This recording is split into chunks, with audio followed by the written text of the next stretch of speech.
imwe mu mafoto ariko aravugisha abarundi n'abarundikazi ndetse n'amakungu ni ifoto y'umwana wo mu kumoso, umwana wo muri komine Ruyigi ubu iri mu ntara yagutse ya hariya anyiriya ntara ya Buhumuza.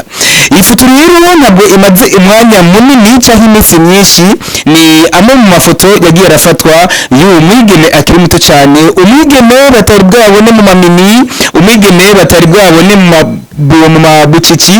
Aha ndavuga twa duhuzu tutudepiyes niko abigeme basanzwe batwita. Uyu rero ije agaragara muri iyi myambarire noneho aho yatangaje benshi, ndetse aho haba ku masitati ya WhatsApp hariya ndavuga ku mbuga ngurukanabumenyi zitandukanye, ndavuga nka IG cyangwa Instagram, hariya ku ma page atandukanye Facebook. ni mafoto y'uwo mwigeme akiri muto yambaye uku ngiye kukubwira ati mbega ni kuki iyi foto yabaye inkuru, yabaye kumbure inkuru iba ivugisha abatari bake, noneho ipostingwa ahatandukanye noneho ku mapaji ya bamwe bagiye bakomeye. Aha ndavuga za paji za Facebook noneho ziba zikomeye ziduza cyane bihagishije, aho ndetse izi foto zimaze zikigira amasaha 18 gusa. Urumva ko zitari bwakwize umunsi izi foto zari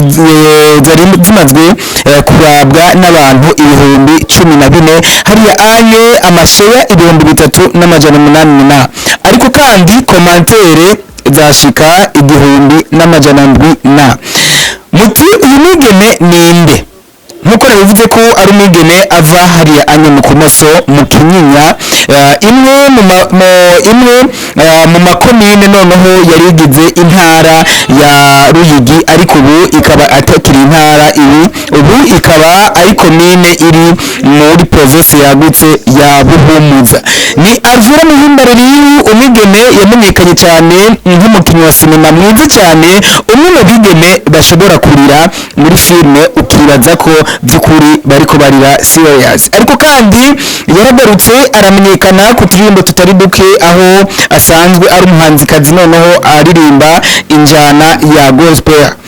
Aha rero kukubwira ko izi foto zavugishije abatari bake, mu gihe muzi ko hariho ihiganwa ryatunganijwe na Superbad. iryo higanwa rikaba ryitiriwe Superbeat Awards, aho iri higanwa noneho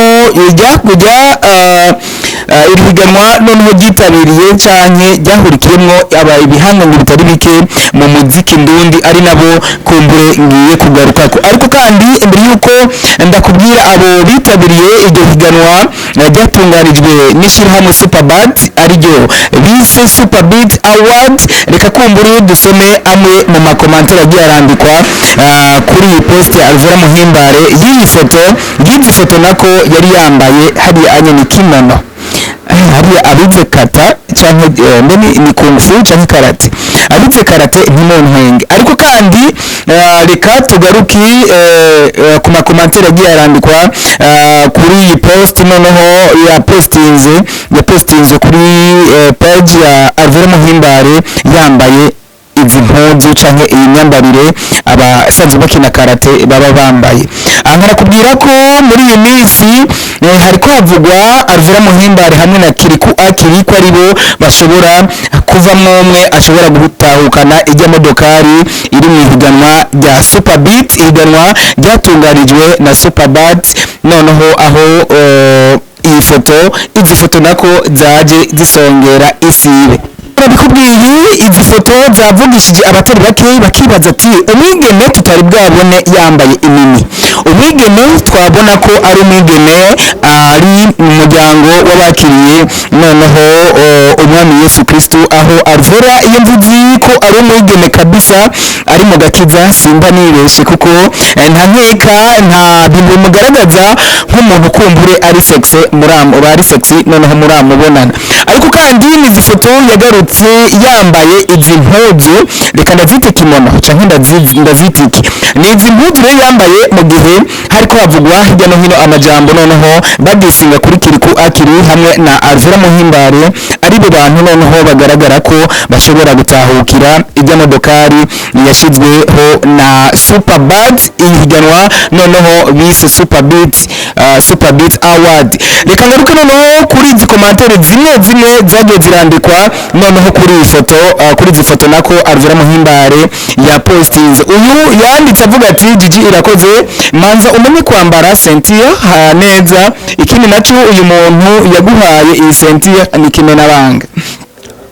Anita Niyonkuru nawe ati imodoka ni yawe mwiza, ndavuga ya modoka rikumbure iri ihiganirwa ibihangano bitandukanye. Anita Niyonkuru rero ati imodoka ni yawe mwiza, Imana ibwirizwa kwihesha icubahiro. Unawati vunira mu mavi Edi Axel Edi Astet Ikeza ati Kilikou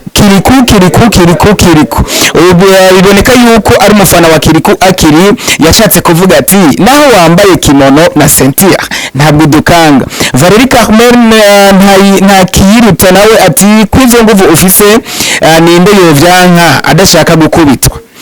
Utuwe mu gitugu twengari ya anye ati uzoba ambasada wayo tanti tekana wewe turiko turabikora neza.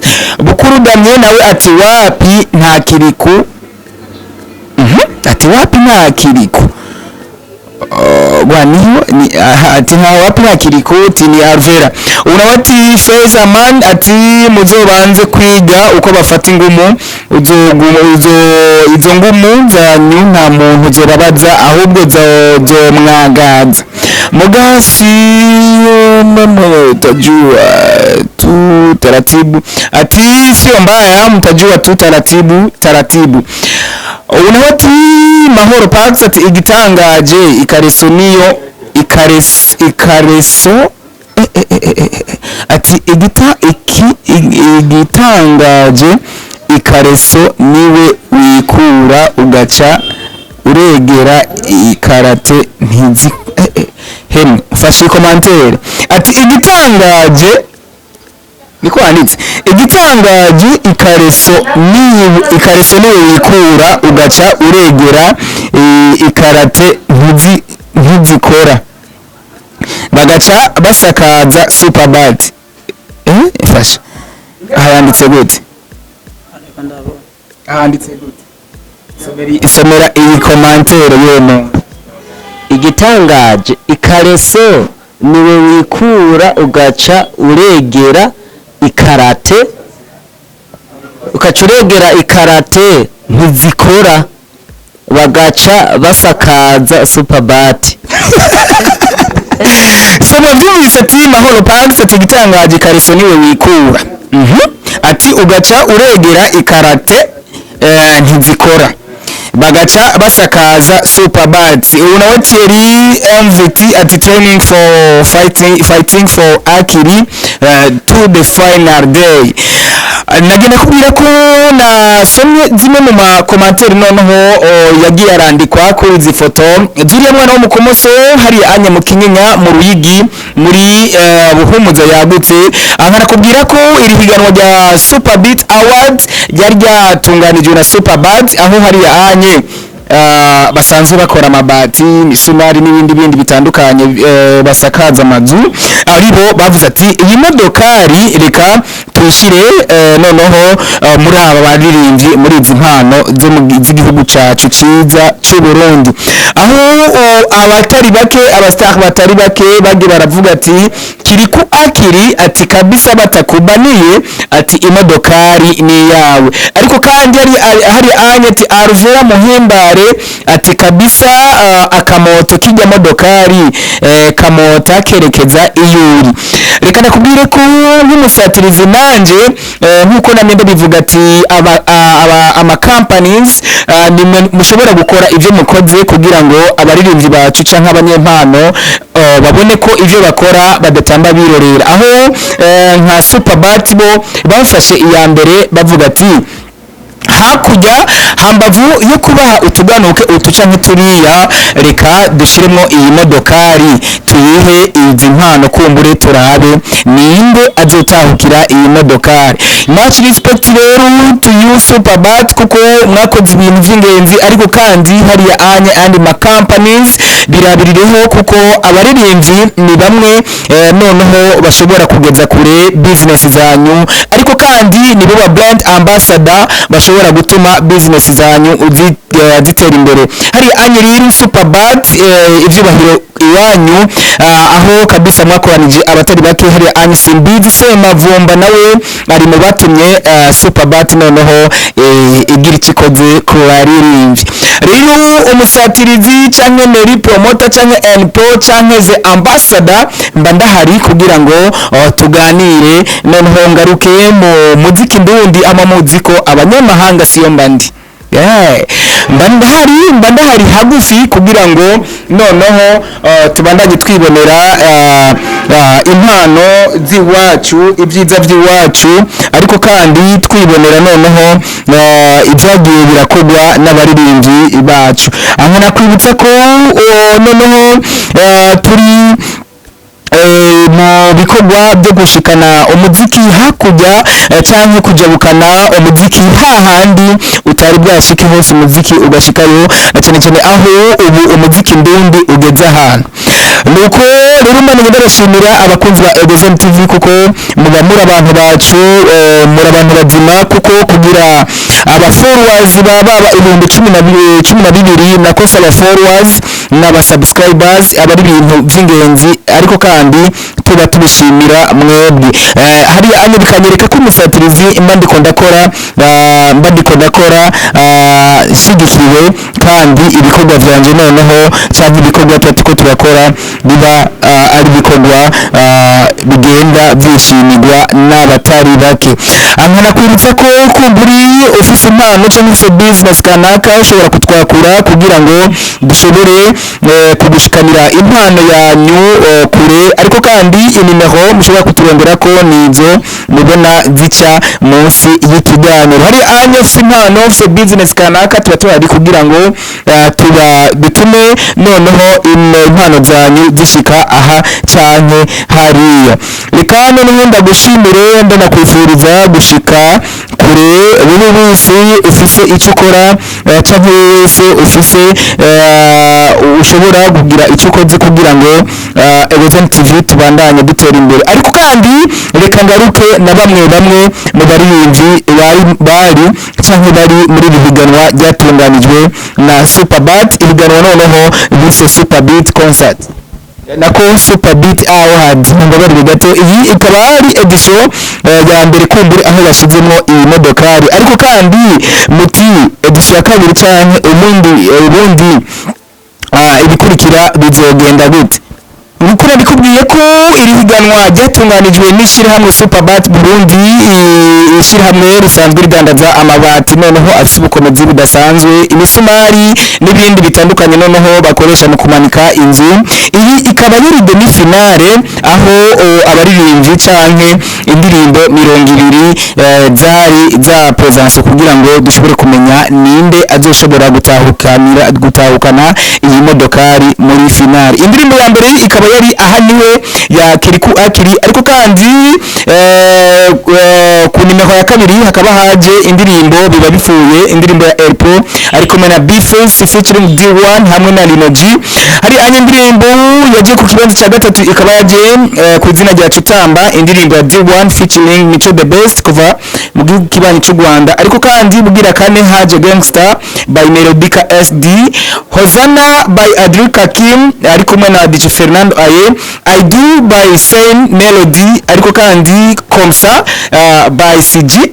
Hari anye kukanyuma by Madiba da Classic mu kibanza cy'itenda ku Rutare by Arvella muhimbare, ku kibanza cy'icumi Matata by Master Range, ku kibanza cy'icumi na rimwe Nivida by Wizi Design, kibanza cy'icumi na kabiri Nawe by Estanish. Hari anye ni wewe by Yannick Utah. Hari anye kibanza cy'icumi na kane hari haje indirimbo yaje ku izina rya Ntagaso by Double J ariko na Kilikou akili hamwe na Bface Ndofo. Kibanza c'icumi na gatanu haza Papa by Victoria's Team, ariko kandi kibanza c'icumi na gatandatu Sambolela by Dramati, kibanza c'icumi na rimwe C'est la vie by Renoji featuring Monia Frere, ariko kandi kibanza c'icumi n'umunani haza Tekken, indirimbo Tekken ya Gina Ginera, kibanza c'icumi n'icenda haza Umutima by YM Music, nako kibanza ca 20 haza Vazi by Vani Ice. Izi zikaba ari indirimbo 20 noneho zashitse muri demi final, kugira ngo tumenye niyo ndirimbo yuwahe muririmbyi yashoboye gutahukana iyi modokari imota ubushasha. Reka ndabashimiri abankurikirana canke abadukurikirana kuri Egozen TV, ni prochaine msatirizi the ambassador mbadahari kugira ngo dushike acanke hariya noneho dusesangura tubazanira amakuru akimoto bushasha na cyane mu mpano tuba dufise zo muri plus 257 music industry. Noneho hari anye tugaruka no kubakinyi ba cinema canke abakinyi ba comedy tubabwira ivyabo kugira ngo tubandanye duteza imbere ivyacu. Egozen TV umunezero wacu kuri twese.